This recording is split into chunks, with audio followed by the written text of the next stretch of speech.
let me ask you something. Have you ever stopped and thought about just how much your browser actually knows about you? Because today, it's not just your search history anymore. And the slightly uncomfortable truth is, most people are being tracked far more than they realized. For years, we've been told that deleting cookies is the way to protect your privacy. But in 2026, that's not even close to being enough. Because modern websites don't just track cookies anymore. They track something called browser fingerprinting. Browser fingerprinting collects dozens of small details about your device. Things like your screen resolution, operating system, GPU, system language, installed fonts, WebGL configuration, even the way you move your mouse, and combines them into a unique identifier. And this is where things get a little bit unsettling. According to research by the Electronic Frontier Foundation, most browsers are surprisingly unique. The original Panopticlick study found out that 84% of browser configurations were uniquely identifiable, and up to 94% for those with browser plugins like Flash or Java installed. Their modern Cover Your Tracks tool continues to show that the vast majority of users can be identified from their fingerprint alone, even if cookies are disabled. Which means, even if you are browsing in incognito mode, even if you've cleared everything, websites can still recognize you. And at this point, deleting cookies starts to feel a bit like wearing fake mustaches while still keeping your real passport in your pocket. So I decided to test a bunch of browsers to find out which ones actually protect your privacy and which ones mostly just claim they do, while still exposing your browser fingerprint. I went through recent security research, analyzed expert security reports, checked real user feedback on Reddit, and in the end, tested them myself so you don't have to. Because in 2026, privacy isn't just a nice bonus feature anymore, it's becoming essential. So in this video, I'll show you 7 browsers I genuinely recommend and 3 popular ones that you might want to avoid entirely. And trust me, some of the results were genuinely surprising. But before we dive in, let's quickly talk about how am I judging these browsers. To keep things practical and realistic, I focused on 5 criteria that actually matter in everyday use. First, fingerprint protection. Because in 2026, this has quietly become one of the most important privacy factors. It's no longer just about blocking cookies, it's about preventing websites from identifying your entire device. Second, privacy and tracker blocking. Does the browser block trackers, ads, and hidden data collection, or does it just claim to? Third, account and session isolation. Because many people today use multiple accounts, work, personal, research, and keeping them separated can be crucial for privacy. Fourth, trust and transparency. Is the browser open source? Has it been audited? Do security experts actually trust it? And finally, usability.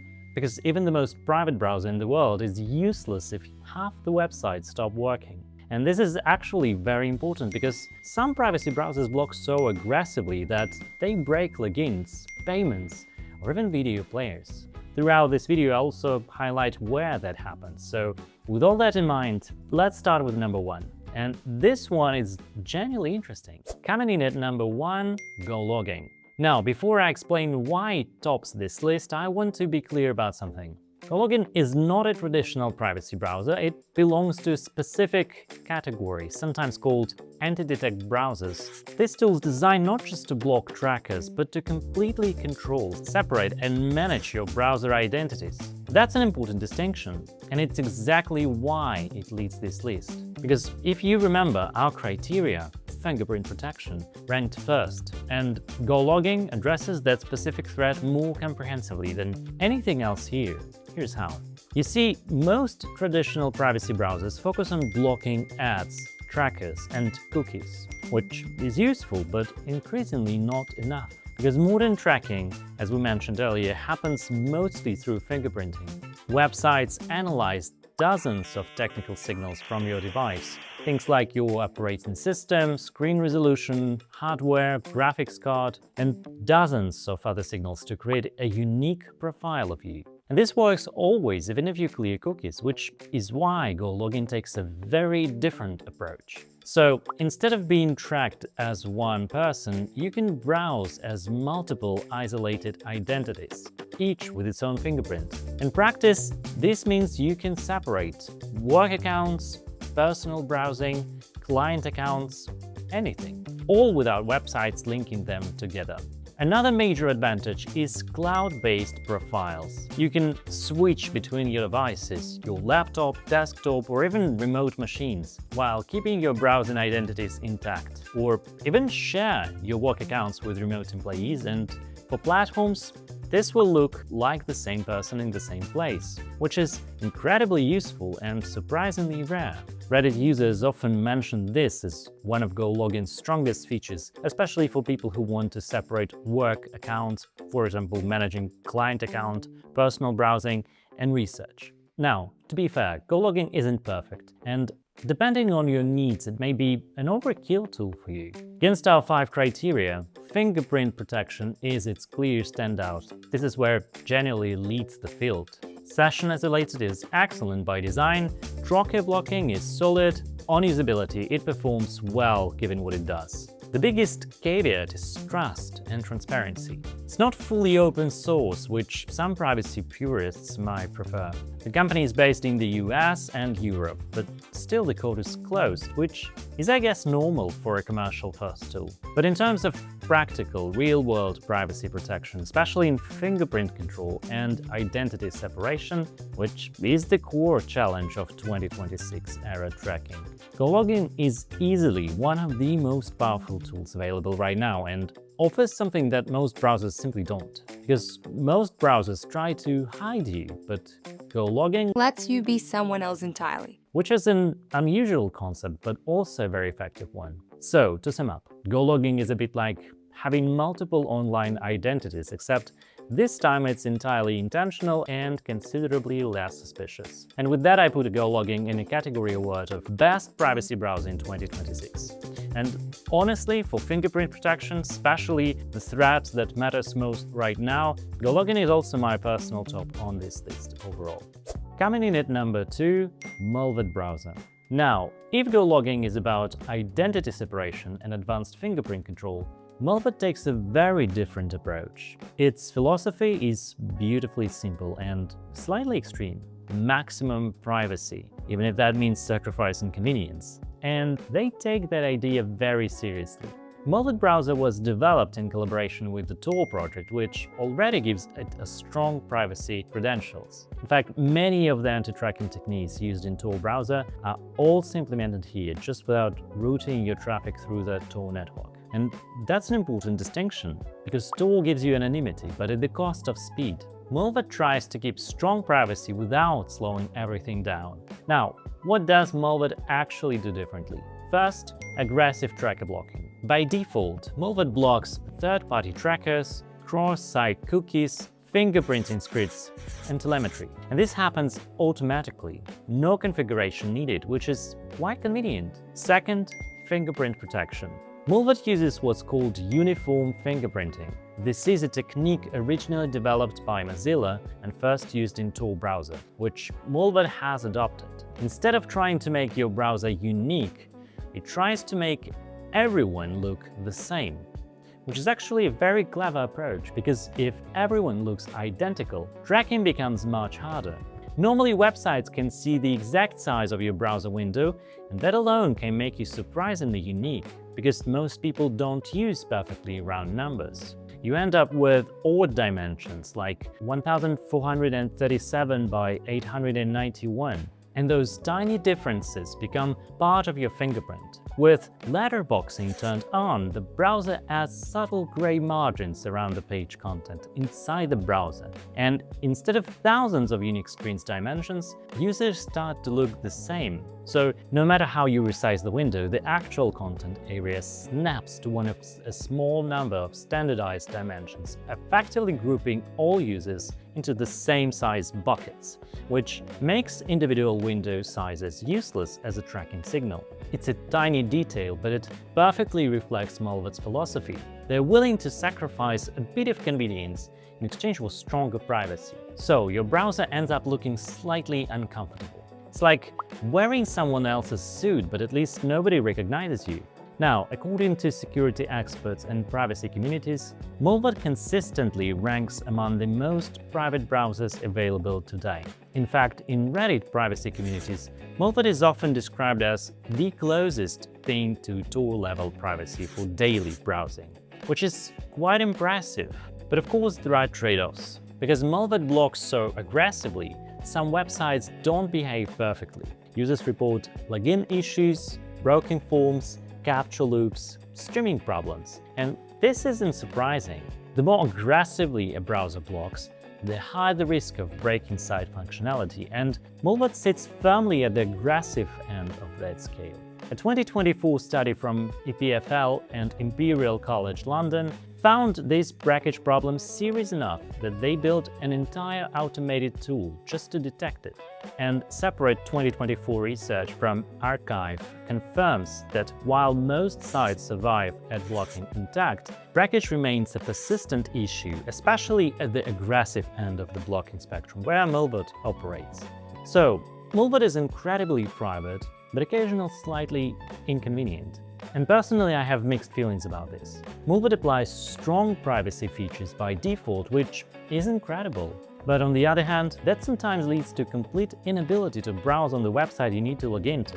That is a compromise I personally don't like. Browsers is something you need for browsing in the first place, because with this kind of approach, you know what gives even more privacy? Staying offline, which leads us to the summary. Mullvad protects your privacy so thoroughly that sometimes it also protects you from convenience or browsing at all. And with that, I'd put it in the award category of maximum privacy protection at all costs. Next up, LibreWolf. If you're someone who likes Firefox but isn't entirely comfortable with some of Mozilla's recent decisions, like adding sponsored content, experimenting with tracking attribution, or pushing new UI features, LibreWolf might be exactly what you're looking for. LibreWolf is essentially a community-driven fork of Firefox, but stripped of telemetry, tracking, and anything that could compromise user privacy. In other words, it's a Firefox with a stronger focus on privacy and fewer compromises. One of the biggest advantages of LibreWolf is that it comes hardened by default, which means telemetry disabled, tracking protection enabled, privacy settings tightened, all without needing manual configuration.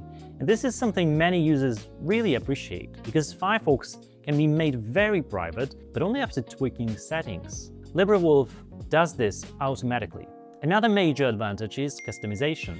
Because it's Firefox-based, you still get Firefox extensions, customization options, flexibility, which creates a very nice balance between privacy and usability. And in Reddit discussions, LibreWolf is often described as Firefox, but actually focused on privacy. Now, there are some downsides. Because LibreWolf blocks more aggressively, certain websites may not work perfectly. Streaming services, logins, or interactive elements occasionally require adjustments. And since it's community-maintained, updates can sometimes lag slightly behind official Firefox releases. But overall, LibreWolf strikes a very nice balance between usability and privacy, especially for users who already like Firefox. So, to summarize, LibreWolf is essentially Firefox after it decided to become a little more private and considerably less chatty. And with that, I'd put LibreWolf at the category award of good Firefox-based privacy browser. Next browser in the list is Brave. Now, this one is probably the most well-known privacy browser on this list. With a decent built-in paid VPN, Brave tries to do something very difficult: balance privacy and convenience. And surprisingly does this quite well. Here, everything works right out of the box, which is one of Brave's biggest strengths, because many privacy browsers require configuration extensions, manual tweaking. Brave just works, and this is one of Brave's biggest strengths: convenience. Another advantage is performance. Brave is Chromium-based, which means fast performance, good compatibility, smooth browsing experience.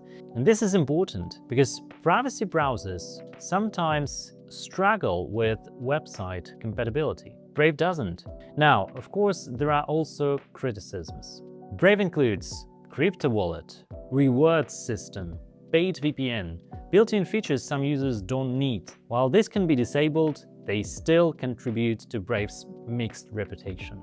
However, despite the controversy, Brave remains one of the most practical privacy browsers for everyday use. It might not offer the extreme privacy of Mullvad or Tor, and of course fingerprint protection of Gologin, but it delivers a very solid balance. So, to summarize, Brave is a bit like Chrome, except it actually respects your privacy, which is a refreshing change. And with that, I'd put Brave in the award category of good balance between privacy and usability.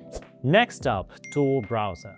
Now this one probably doesn't need much introduction, because Tor has been synonymous with privacy for years.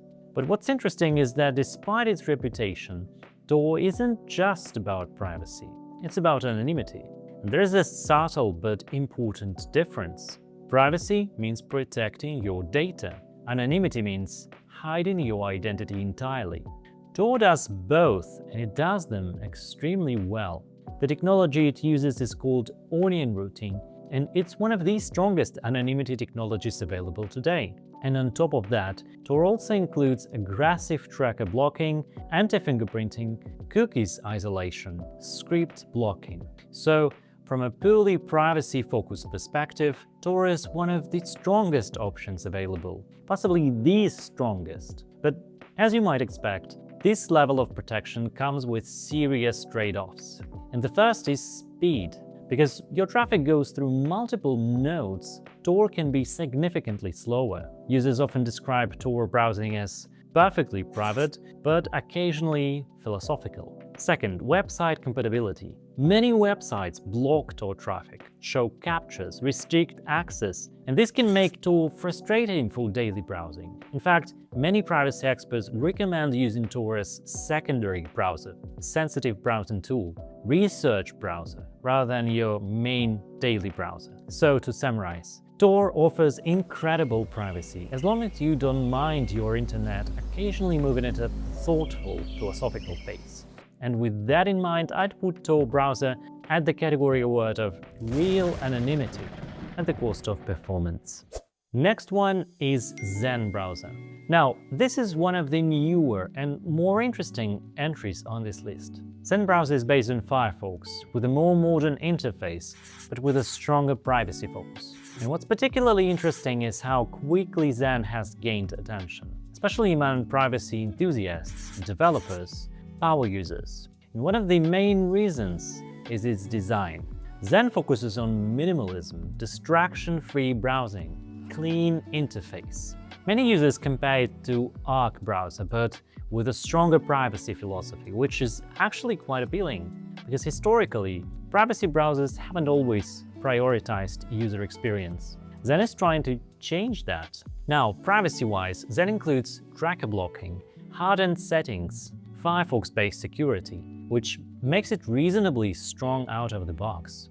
But there are some limitations, because Zen is still relatively new, it has fewer security audits, smaller community, ongoing development. And that's important, because in privacy software, maturity matters. However, this is also what makes Zen interesting. It's one of the few newer browsers trying to rethink privacy and usability together. And because of this, I think I would put Zen Browser in the category of the most promising new privacy browser.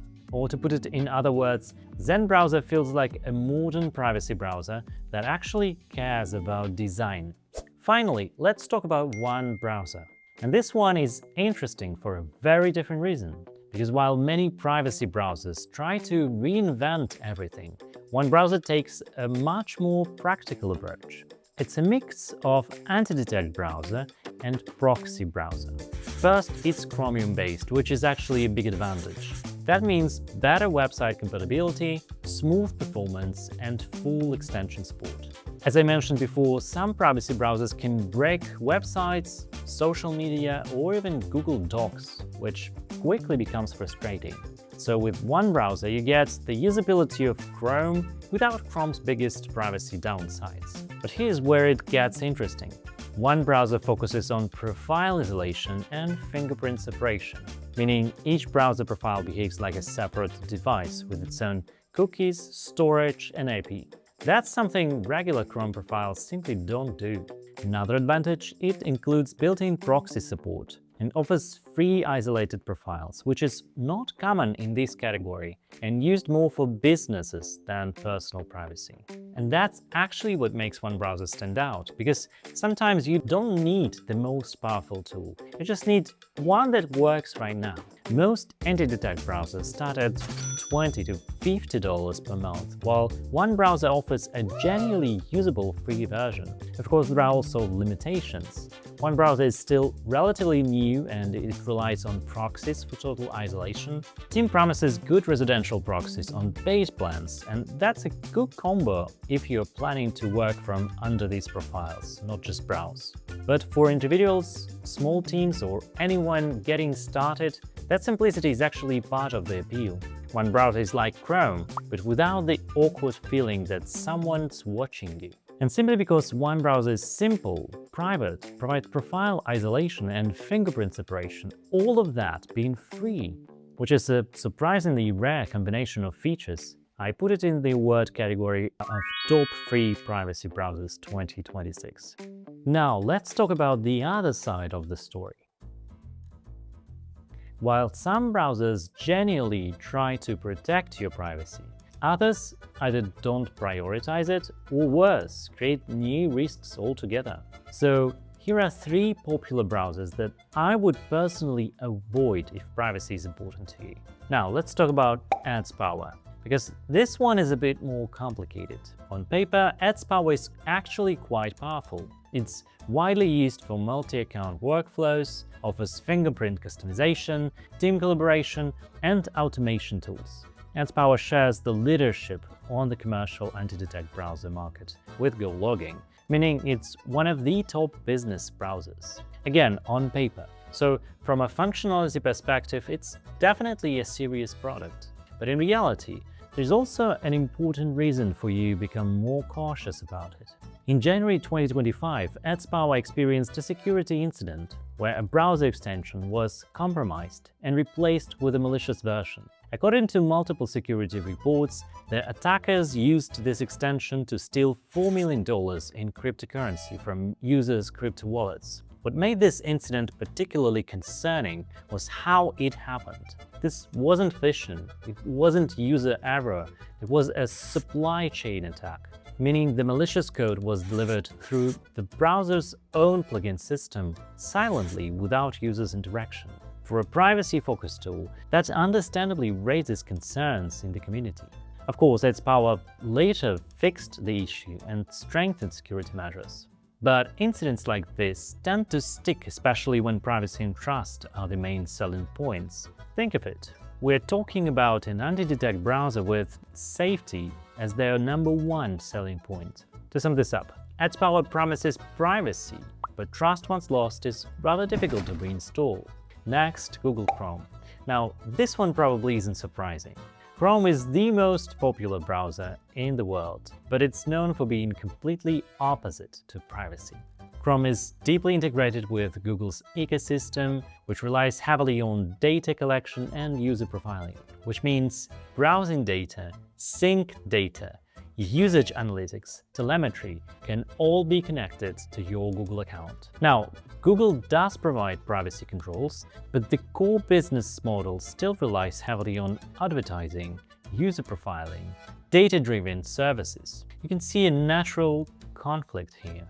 To be fair, it's fast, stable, and extremely compatible with websites. But when it comes to privacy, it's simply not designed for that purpose. According to research, Chrome sends persistent identifiers back to Google services from the moment you first open it, even before you sign into any account. And comparative privacy studies consistently rank Chrome among the most data-collecting browsers, which is not particularly surprising. And yes, you can install privacy extensions, but at that point, you're essentially trying to retrofit privacy onto a browser that wasn't designed for it in the first place, which is a bit like installing blackout curtains in a house made entirely of glass. So if privacy is your priority, Chrome probably isn't the best option.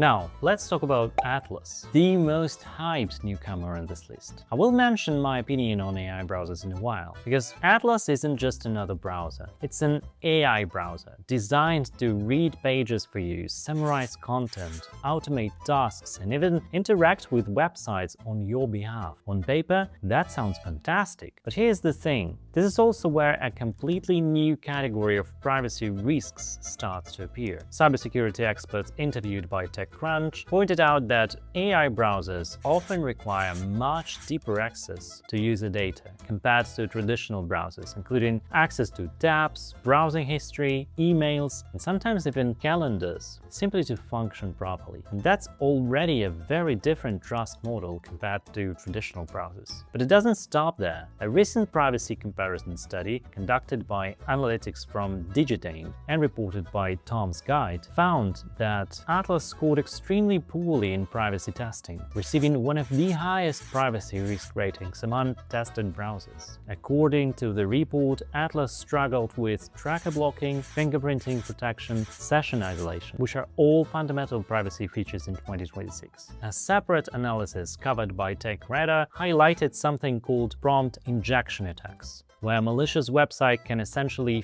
feed instructions to the AI inside the browser. In simple terms, a website could potentially trick the browser into performing actions on your behalf without you even realizing it. And researchers warn that this isn't just an Atlas issue. It's a broader challenge across AI-powered browsers. Therefore, AI browser usage can potentially lead to unintended data exposure, AI-driven form autofill leaks, cross-site tracking risks, and data being processed externally through AI systems. Which makes sense if you think about it, because for the first time, your browser isn't just showing you the internet, it's acting on your behalf, and that changes everything. So, long story short, Atlas is like having a brilliant personal assistant who's incredibly helpful, but reads your diary out loud in a crowded room. So, let's quickly recap. Here are the browsers I can recommend, and the ones I recommend avoiding. That's my take. Tell me what you think. And here's the thing.